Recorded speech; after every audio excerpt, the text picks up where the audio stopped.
বন্ধুরা, রোজ রোজ একঘেয়েমি নাস্তা ছেড়ে আজ একটু অন্যরকম ট্রাই করা যেতেই পারে। এই রেসিপিটা দেখতে যতটা লোভনীয় লাগছে, খেতেও অসাধারণ হয়।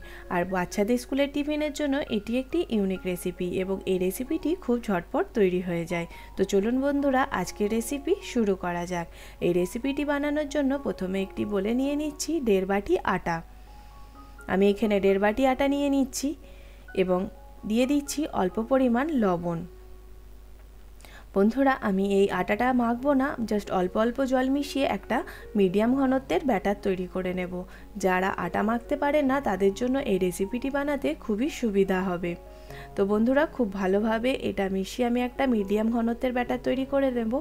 বন্ধুরা, অল্প অল্প জল মিশিয়ে এই ব্যাটারটা তৈরি করবেন। একবারে জল দিলে এটা পাতলা হয়ে যাওয়ার সম্ভাবনা থাকে। তো বন্ধুরা দেখুন, আমার এখানে ব্যাটারটা রেডি হয়ে গেছে। ঠিক এরকম ঘনত্বের একটা ব্যাটার তৈরি করে নেবেন।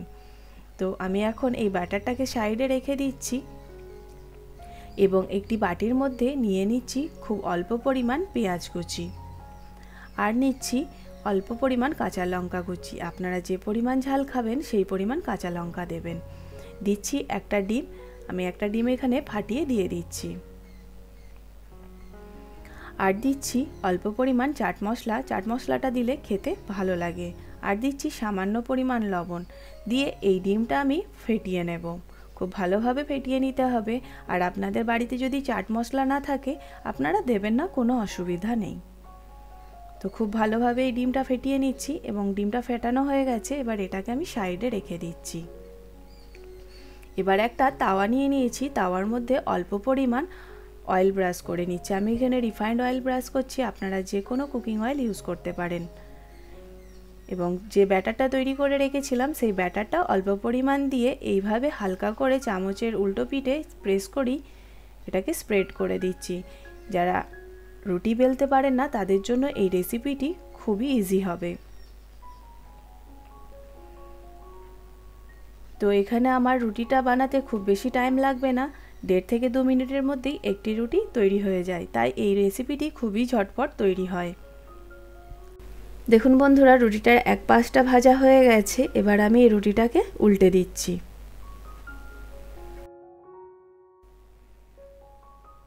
এবার আমি অল্প করে রিফাইন্ড অয়েল আবার ব্রাশ করে নিচ্ছি।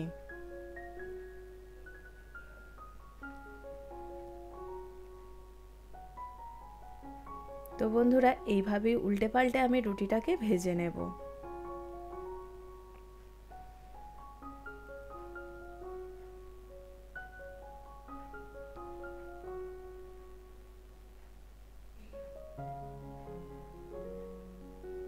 তো বন্ধুরা দেখুন, এখানে আমার রুটিটা ভাজা হয়ে গেছে। এবার ওই ফ্রাইং প্যানে অল্প পরিমাণে রিফাইন্ড অয়েল দিয়ে আমি যে ডিমটা ফেটিয়ে রেখেছিলাম সেই ডিমটা দিয়ে দিলাম। এবার আমি যে রুটিটা বানিয়েছিলাম ডিমের ওপরে এইভাবে দিয়ে দিচ্ছি।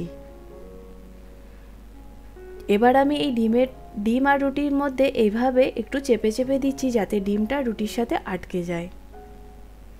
এবং এই রুটি আর ডিমটা উল্টে পাল্টে আমি ভেজে নেব। এখানে আমার ডিম আর রুটিটা খুব ভালোভাবে ভেজে নেওয়া হয়ে গেছে। এবার আমি এর উপরে দিয়ে দিচ্ছি অল্প পরিমাণ টমেটো সস।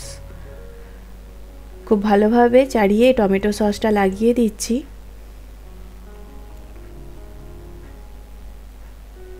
এবং অল্প করে আমি চিজ গ্রেট করে দিচ্ছি। আপনাদের কাছে চিজ না থাকলে দেবেন না, কোনো অসুবিধা নেই, কিন্তু চিজটা দিলে বেশি টেস্টি লাগে খেতে।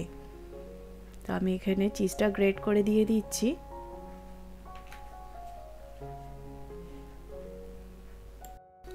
আমি এখানে কিছু সবজি অ্যাড করছি, যেমন শসা, গাজর, ধনেপাতা এবং কাঁচা লঙ্কা।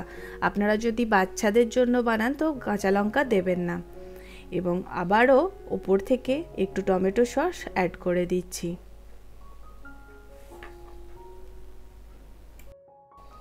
তো বন্ধুরা, এখানে আমার সমস্ত উপকরণ দেয়া হয়ে গেছে। এবার আমি এটাকে এক পিঠটা ধরে এইভাবে প্রেস করে দিয়ে মুড়িয়ে দিচ্ছি।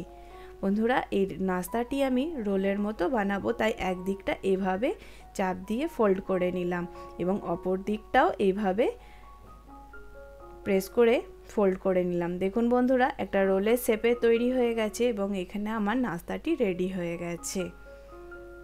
এবার আমি এই নাস্তাটিকে তুলে নেব। দেখুন বন্ধুরা, এখানে নাস্তাটি রেডি হয়ে গেছে। তো বন্ধুরা, এই রেসিপিটি বানানোর পদ্ধতি খুবই সহজ এবং খুবই ঝটপট তৈরি হয়ে যায়। আর এই রেসিপিটি দেখতে যতটা লোভনীয় লাগছে, খেতেও সেরকম সুস্বাদু এবং স্বাস্থ্যকর। বন্ধুরা, এই রেসিপিটি আপনাদের কেমন লাগলো অবশ্যই কমেন্টে জানাবেন। ভালো লাগলে প্লিজ একটা লাইক দেবেন। আর চ্যানেলে নতুন নতুন রেসিপির ভিডিও পেতে চ্যানেলটিকে সাবস্ক্রাইব করে পাশে থাকবেন। আজ এখানেই শেষ করলাম, আবার হাজির হব নতুন কোনো রেসিপির ভিডিও নিয়ে। আল্লাহ হাফেজ।